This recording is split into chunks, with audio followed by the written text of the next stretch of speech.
Weights and Downer. You or someone you know has lost the ability to earn a living because someone put the company interests before their well-being. In times like these, there's one firm who has handled hundreds of catastrophic and lost earning cases. Before you settle fast with a company's attorney, give Weights and Downer a call. 985-876-0870. Weights and Downer. Let us fight for your rights.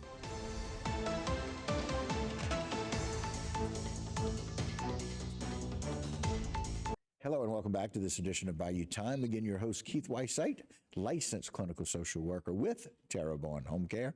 Very glad you're joining us. However you may be joining us, we appreciate it. And now joining us through the Assumption Parish Sheriff's Office, Lonnie Cavalier, giving us some updates. Lonnie, how are you today?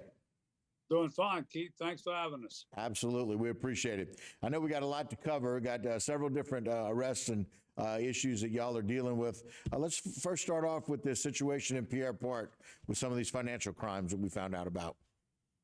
Yes, this was at a grocery store, and the case began actually in November of 23 when three individuals, including Justin Dale Adams, went to a local merchant and forged and passed checks, a total of three checks totaling $1,700.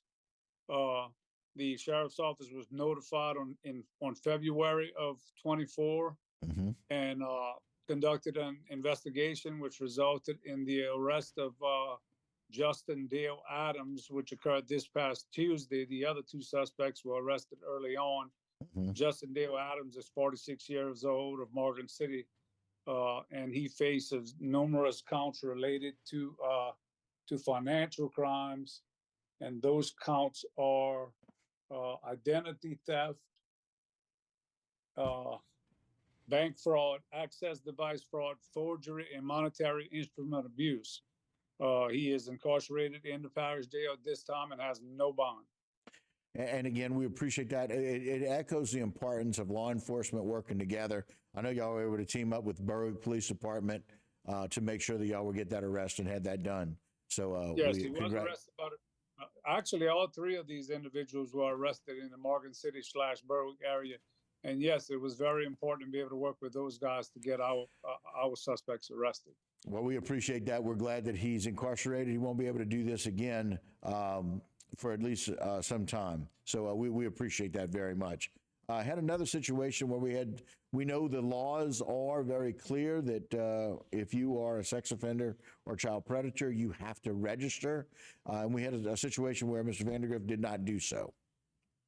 Yes, Mr. Vandergriff was Lawrence Vandergriff, 41, and it shows a Highway 70 address, and that is not accurate. He's basically, that was the last known address, but he was in the state of Texas at the time. He was arrested and basically fled this jurisdiction, and warrants were filed on him for failing to notify and register that he was leaving the jurisdiction, and he is now incarcerated in a parish jail, charged with failure to report and register as a convicted sex offender or child predator. He had been previously convicted in Assumption Parish of sex crimes and subsequently sentenced. When he went to probation, he was ordered to register basically for the rest of his life. So he was arrested in Brazoria County, Texas, and he remains incarcerated in our jail without bond at this time. And again, it's very important that people, in fact, I will tell you, I was telling our producer this today, it's very important that these reportings be made because for whatever it is, people need to be aware that someone is living in your area or someone who's been convicted of as a sex offender or a child predator, because it's important to keep everybody safe. They need to know where some of the risks are. And so we actually had that conversation today about keeping our nurses safe in the same arena. So we appreciate that very, very much. Let's talk about this last one. Go ahead. You know, excuse me, we do have funds that come from the state that allows us to check on these guys regular or gals. Right. And it's pretty easy to discover them because, you know, we go after them. I know, and we appreciate that. Y'all have been very, very busy. Lastly, let's talk about Mr. Avante Jameson. Looked like a traffic stop with a drug law violation. Mr.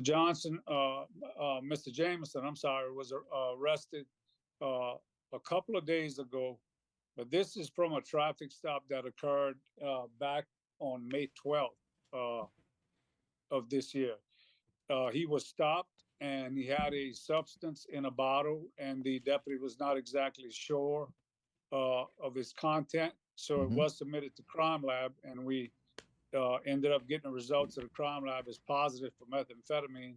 He was rearrested on Tuesday and booked into our parish jail, and his bond has not been set as well.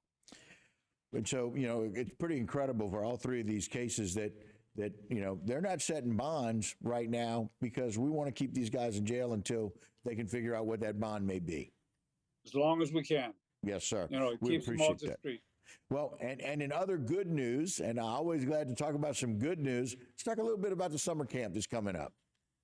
Yes, we have the Summer Volleyball League, which covers ages 6 through 14. Registration was held on April the 6th at Napoleon Middle School. The league actually runs from July 8th through July 18th at the Community Center on LA 308. The Summer Basketball League, which also allows kids 6 to 14 to participate, that registration as well was in April. Shoot-arounds and the draft was held on May the 8th, and the season starts on June 10th and runs through June 28th. And we consider these two camps very important because for the past few years, except the COVID, the 2 COVID years, we have run between 450 and 550 kids through these 2 camps. Additionally, we have a basketball camp that we sponsor along with an individual in Pierre Park, and that's the Community Basketball Association. Basically runs the same way and allows our kids to participate in class, in recreation, instead of being out on the street where they can possibly get in trouble or get hurt.